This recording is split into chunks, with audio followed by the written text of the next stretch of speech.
జీడిపప్పు soybeans curry అయితే చేశాను. ఎలా చేశానో చూసేయండి.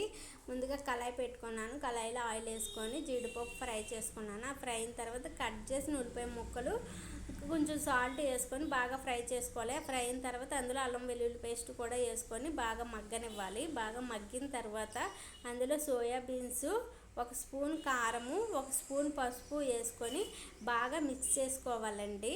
బాగా మిక్స్ అయిన తర్వాత గ్లాస్ వాటర్ వేసుకోవాలి. గ్లాస్ వాటర్ అయితే సరిపోతుంది.